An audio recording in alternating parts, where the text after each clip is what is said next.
गंजी के साथ भोजन करता है। सुअर, भैंस, भेड़, मछली और गोमांस तिल की फली, अरुई या आलू तथा सूखे शाकों के साथ मिलाकर खाता है। मूली, सरसों, लहसुन, करंज, सहीजन, मीठा, सहीजन, कढ़ी, रोहिशर घास, काली तुलसी, तुलसी, वन तुलसी, गंधीर, कालमालक, पुदीना, शवक और मरुआ का शाक, कढ़ी का चटनी अधिकांश खाते हैं।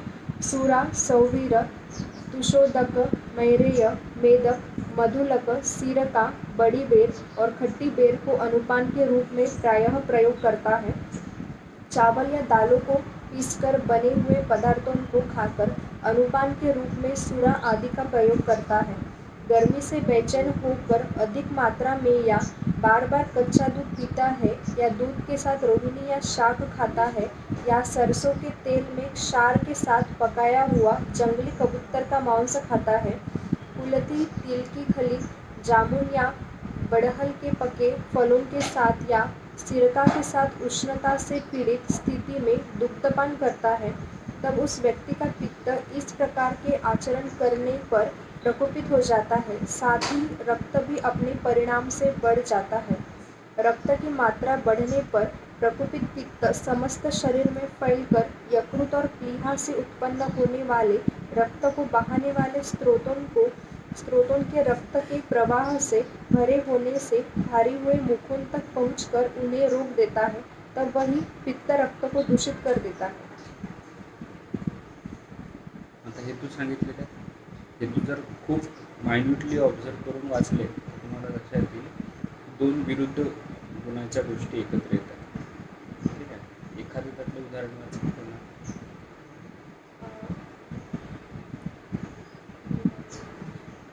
दूध के साथ रोहिणी का शाक खाता है। सरसों के तेल में क्षार के साथ पकाया हुआ जंगली कबूतर का मांस खाता है।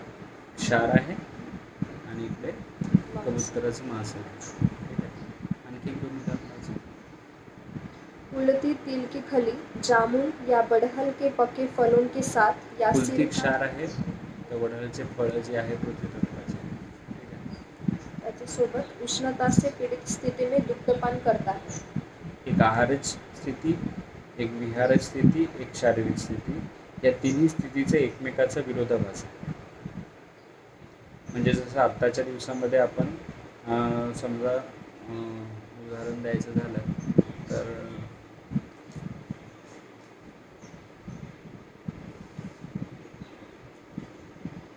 AC मध्ये राहणं, उन्हात निघणं, कूलरमध्ये राहणं आणि उन्हात सतत निघणं किंवा उन्हातले काम करून AC मध्ये येणं. तर हे विचार जर केला तर तुम्हाला रक्त आणि पित्त दोन्ही जे आहे याच्यामध्ये द्रवता आणि तीक्ष्णता वाढेल. पित्ताची तीक्ष्णता आणि रक्ताची द्रवता अशा दोन्ही गोष्टी वाढून जातील. हेतू तसे पूरक होतील की शरीरात ते बदल करतील. जसं आपण कांजी तयार केली, वातावरणातले ते बदल त्याच्यासाठी पोषक आहे म्हणून त्याच्यात आम्लता आली. शरीरामध्ये रक्तपित्ताची संप्राप्ती होण्यासाठी जर पित्ताची तीक्ष्णता आणि द्रवता जर वाढली तर ती रक्ताच्या अनुषंगाने त्याचे लक्षणं दाखवेल. परिणाम रक्तावर होईल पित्ताचा. पित्त त्याच्यात त्या गुणाने वाढेल की जे रक्ताची द्रवता वाढवेल आणि पित्ताच्या तीक्ष्णतेशी संबंधित जे आहे ते लक्षणे दिसायला लागेल. आणि मग रक्त जे आहे ते त्याच्या सीमा ओलांडून तिर्यकगत होईल, ऊर्ध्वगत होईल किंवा अधोगत होईल. कारण एखादी गोष्टी त्याच्या असलेल्या द्रवतेपेक्षा जास्त द्रव झाली तर ती शरीराच्या बाहेर निघण्याचा प्रयत्न करेल.